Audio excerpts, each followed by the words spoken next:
브라이언 리의 재정 상담 그 두 번째 시간입니다. 자, 오늘도 아메리츠 파이낸셜 브라이언 리 대표 나오셨습니다. 안녕하세요. 안녕하십니까. 네, 인사 부탁드립니다. 안녕하세요. 안녕하세요. 네. 브라이언 리의 재정 상담소 소장님. 네. 보통 소장님은 건설 현장에 그 네, 맞습니다. 현장 소장님들이 많이 계신데, 네. 뭐 지난주에도 질문 내용들을 그냥 이렇게 좀 편하게 좀 풀어드렸어요. 그래서 네. 오늘도 들어와 있는 내용들 가운데에서 우선 뭐 몇 가지가 있는데, 네. 미국 영주권을 신청 중에 있는 분이 네. 이제 또 이렇게 질문을 해주셨어요.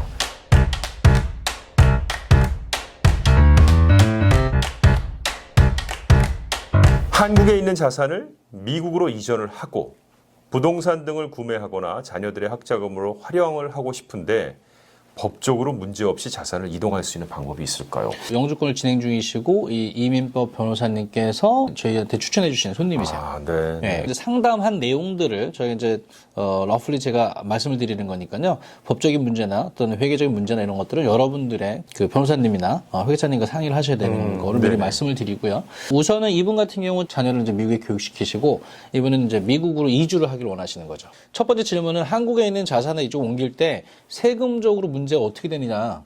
이제 복잡할 거라고 생각을 하시는 거죠. 네, 그래서 한국과 미국 간에는 세금 협정이 되어 있지 않습니까? 네, 그 부분에 대해서 큰 문제가 없다라는 걸 알려드렸고, 네.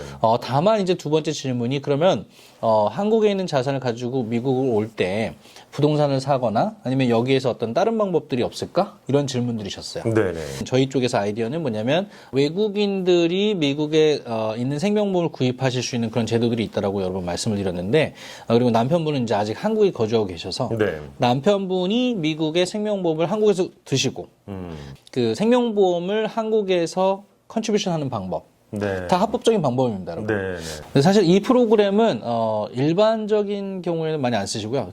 하이넷워스, 그러니까 자산가 분들이 많이 쓰시는 그러니까 경우예요. 뭐 조금 제한적이다 보니까 네. 그냥 일반적으로 잘 못 들어봤을 수 있겠네요. 그래서 이런 이야기가 나오면 저거 불법이야, 저거 뭐 이렇게 말씀하시는 분들이 많이 계시고 외국에서 생명보험 들고 그 네, 돈을 네. 거기다 이제 불입을 하고 이런 거는 근데 합법이라는 이런 말씀이시잖아요. 그렇죠? 네. 여러분들이 그 회계사님이나 변호사님들하고 한번 상의해 보시면요, 정확히들 정보를 또 전달해 주실 거예요. 한국에 있는 지금 남편분을 통해서 미국의 생명보험을 사고 거기에 컨트리뷰션을 같이 보내서 이쪽에서 또 그 돈을 꺼내 쓰실 수도 있고 아니면 또 론아웃을 하실 수도 있고 자유롭게 쓰실 수 있어요. 다만 미국의 부동산을 구입하신 것처럼 한국에 세금 보고 하실 때 해외 자산으로 보고하셔야 되는 거 그런 의무 사항들만 잘 지켜주시면 돼요. 자, 그럼 다음 곡의 고민 한번 들어볼까요? 네, 보시죠. 자녀가 대학교 진학을 준비 중에 있습니다. 팝사를 통한 파이낸셜 에이드를 받으려고 하는데 부동산과 주식 투자 등의 돈이 있으면 지원을 받기 어렵다고 하는데 어떻게 준비해야 하는지요? 이 문제는 자녀를 두신 분들이라면 누구나 미국에서. 네, 그렇죠. 미국에서. 네. 그렇죠. 왜냐면 이게 한국에 계신 분들이 많이 보십니다. 아, 그래요? 네, 그래서 미국이라는 거를 명확하게 해주셔야 됩니다. 네. 한국에 팝사는 없겠죠. 네. 아니 실제로 한국에 계시는 부모님이 네.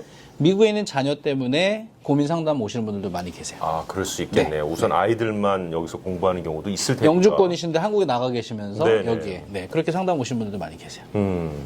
자, 그러면 어쨌든 팝사를 통한 파이낸셜 에이드를 받으려고 하는데 부동산하고 주식 투자 등에 돈이 있다. 그러면은 잘 못 받는다. 어떻게 해야 합니까? 네. 이 하나만 갖고도 여러 편이 나올 수 있을 정도로 조금 좀 뭐 여러분께 정확히 알려드려야 되는 부분이긴 하지만 그래도 오늘 이 질문에 대한 이야기를 좀 해주시면요. 지금 불안하신 거죠? 실장님께서 제가 이걸 답할 수 있을까? 야, 아니 답은 하시는데 이게 오늘 또 안 끝나는 거 아닌가 이 영상이 지금. 네네. 우선은 여러분 저희가 이제 재정 상담할 때 기본적으로 college 펀드나 이제 아이들 학교 갈 때 그런 내용들이 많이 질문이 오시는데요. 파이낸셜 에이드를 전문적으로 또 컨설팅 해주시고 도와주시는 분들이 주변에 계실 거예요. 그분들하고 상담을 하시다 보면 이런 이야기들이 꼭 나오십니다. 어떤 이야기요? 지금 질문하신 거. 네, 그래서 내가 재산이 많은 경우? 그렇죠. 네. 여러 가지 기준이 있으니까 여러분 그거는 이제 프로페셔널 분들하고 많은 상담을 하시는데 우선 이제 팝사라고 하는 연방정부에서 우리 지원받는 그런 그 에이드가 있을 거고요. 또 하나는 이제 CSS 프로파일이라 해서 사립대에 어플라이 할 경우에 이제 해당되는데 전반적으로 그 우선 이제 팝사 이야기를 좀 드리자 보면 룰이 있어요. 그 어플라이를 하실 때 그 사실은 어플리케이션 잘 나와 있는데 예를 들면은 어떤 인컴 수준과 자산 규모인데 자산이 어떤 형태로 있느냐에 따라서 어떤 경우는 지원을 받을 수도 있고 어떤 경우는 지원을 못 받는 경우들이 발생하죠. 그러니까 A와 B가 똑같이 자산이 100이 있다 하더라도 A는 지원을 받을 수 있는 경우가 있고 B는 지원을 받을 수 없는 경우가 있다 이런 말씀이시잖아요. 그렇죠. 또 거꾸로 돈이 예를 들면 자산이 좀 적게 있으시더라도 못 받는 경우가 있고요. 자산이 오히려. 많은데도 받으실 수 있는 경우들이 생길 수 있죠. 그래서 그런 구체적인 내용들은 우리 그 파이낸셜 에이드 하시는 분들하고 상의하시되 네. 기본적인 룰만 제가 좀 설명을 드리면 집입니다. 부동산. 집이요? 네네. 네. primary residential. 그러니까 제가 지금 우리가 살고 있는 집. 우리 가족의 실거주집에 그렇죠. 대한 거. 액수가 얼마가 되든지 밸류가 얼마가 되든지 사실은 카운트를 하지 않습니다. 네네. 네, 문제는 세컨 하우스, 그러니까 인베스트먼트 프로퍼티. 네네. 두 번째부터 있는 프로퍼티들은 액수와 상관없이 모두 이제 자산으로 그 칼큘레이션에 포함되기 때문에 네. 사실 그래서 부동산들을 아이들 학교 가는 이제 한 2년 정도 남으면 또 준비를 하셔가지고 정리하시는 분들이 많이 계세요. 그 시점에서는 좀 정리하시는군요. 네. 그게 이제 이득이 되는지 아닌지 여러분들 잘 따져보시고요. 네. 그걸 잘 준비하시면 좋을 것 같고요. 두 번째 가장 많은 질문들이 이제 은퇴연금. 연금에 돈 들어가 네네. 있는 거, 은퇴연금. 네. 401k나 IRA나 이런 연금들, 세금 공제를 받은 은퇴연금으로 나와 있는 플랜 또는 네. 어뉴이티 네네. 그런 연금은 목적 자체가 은퇴연금으로 쓰기 때문에 네. 거기엔 돈이 뭐 50만 불이든 100만 불이든 1000만 불이든 관계가 없습니다. 돈이 많아도 학자금에 쓸 돈이 아니라고 그렇죠. 아예 딱 규정을 놓는 거군요. 그렇죠. 그리고 다만 이제 브로커리지 어카운트나 일반 은행에 있는 어카운트라든가 이런 어카운트들 같은 경우에는 액수가 크든 작든 다 이제 카운트를 하게 됩니다. 자산으로. 흔히 말하는 뭐 CD라든지 그렇죠. 뭐 세이빙스 어카운트라든지 또 뭐 주식에 들어가 있는 돈이 그렇죠. 뭐 이런 것들이요. 네네네. 오, 네.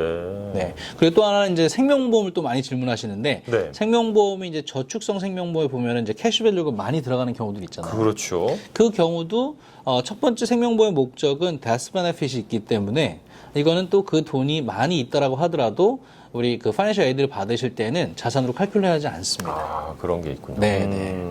자, 여러분들이 요거를 준비하실 때요, 그런 파이낸셜 에이드 하시는 분들하고 만나셔가지고 또 회계사님하고도 상의하시고 또 어드바이저 분들하고 상의하셔서 미리미리 준비를 좀 잘 하시면 팝사라든가 또는 CSS 프로파일이라든가 이런 또 보조를 또 많이 받으실 수 있죠. 도움이 되셨습니까? 굉장히 많이 도움이 됐고요. 이 지금 특별히 아이들이 앞으로 대학 진학을 앞두고 있는 분들이라면 꼭 머스트. 네, 이거는 상담을 받아보셔야 될 만한 그런 내용이네요. 이사님도 준비하셔야죠. 그렇군요. 네. 그래서 이 팝사만 잘 이용하면은 정말 미국에서 그 아이들 교육시키는 게 그렇게 어렵지는 않다. 굉장히 합리적으로 되어 있다. 그런 것을 많이 느낄 수 있었고요. 브라이언 리의 재정 상담소. 오늘 그 다음 고객의 고민을 또 풀어드리도록 하겠습니다. 네. 자, 프랜차이즈 식당 비즈니스를 운영 중입니다. 이제 식당 하시는 분이네요. 비즈니스 운영. 첫째가 비즈니스를 함께 운영하고 있고 대를 이어 운영할 계획입니다. 그리고 둘째와 셋째 아이는 비즈니스에 전혀 관심이 없습니다. 네. 나중에 상속 플랜을 할 때 비즈니스를 어떻게 세 자녀에게 분할해 주는 것이 좋을까요? 고민되겠는데. 네네. 당연히 그냥 큰 애가 맡아서 하면 좋겠다 생각을 쉽게 할 텐데. 근데 이제 나머지 두 자녀는 그러면 네. 상속을 또 못 받을 수도 있으니까 이런 고민들을 많이 하시게 되는 거죠. 큰 농지를 갖고 계시거나 뭐 이런 그렇죠. 분들 같은 경우 농사는 첫째만 짓고 있고 둘째, 셋째는 도시에 나가 있는데 네네. 나중에 이거를 분할하기도 뭐하고 뭐 그런 땅을 쪼개면 되지 않을까? 뭐 약간 그런 약간 약간 그런 느낌이 좀 드네요. 땅을 쪼개도 농사는 져야 되는군요. 네, 농사는 첫째가 어차피 져야 네네네. 되는데 그러니까 뭐 약간 그런 고민이 있으신 분들까지도 다 포함이 되겠는데요. 예를 들면 간단하게 해결하실 수 있는 방법이 있어요. 이거 간단합니까? 네네. 네. 우리가 그 생명보험에서도 한번 또 다룬 적이 있었는데 생명보험을 에스테이트 플래닝 상속 플랜 할 때 쓰는 방법 여러 가지가 있었는데요. 네. 혹시 기억들 하실지 모르겠습니다. 에스테이트 이퀄라이제이션 플랜이라 해서 자, 이런 경우에 해당되죠. 비즈니스의 값어치가 예를 들어서 100만 불이다. 네. 근데 큰 자녀가 첫째 자녀가 지금 이 비즈니스를 테이크 오버 하는 거잖아요. 네네. 그럼 두 자녀한테는 줄 게 없는 거잖아요. 그렇죠. 그렇죠? 그래서 그 비즈니스 밸류만큼 에스테이트용으로 에스테이트 플래닝용으로 상속용 생명보험을 따로 두 자녀에게 각각 100만 불씩이 돌아갈 수 있도록 플랜을 하는 것이죠. 네. 그러면 이꼴 밸류로 갈 수 있고. 그렇죠. 네. 그러면은 큰 자녀 같은 경우는 이미 비즈니스를 해왔으니까 본인이 운영하면서 프로핏을 만드시면 될 것이고 네. 두 자녀는 이 비즈니스와 상관없이 그죠? 뭐 같은 밸류에 해당하는 생명보험을 나중에 받고 상속을 받고 이제 텍스 프리로 또 받게 되니까 네. 생각보다 너무 간단한데. 그렇죠. 네. 저는 둘째 하겠습니다. 아, 첫째 둘째를- 하시죠. 네, 첫째 하시죠. 제가 막내입니다. 형. 용돈 줘. 네. 제가 막내입니다. 저는 네, 둘째 형이 하겠습니다. 용돈 주셔야죠. 네, 네, 네, 네. 네. 아니 그렇게 하니까 아까 그 땅도 나눌 필요가 없었네요. 그렇죠. 땅 안 파셔도 됩니다. 네. 네, 네. 아니 아까 땅에다 금 걸라 그랬거든요. 여기서 시간을 많이 좀 끌지 않겠느냐 저는 개인적으로 그렇게 생각했는데 아, 네네. 끝났어요. 지금 네, 이 고민이 끝났습니다. 굉장히 간단한 방법이죠.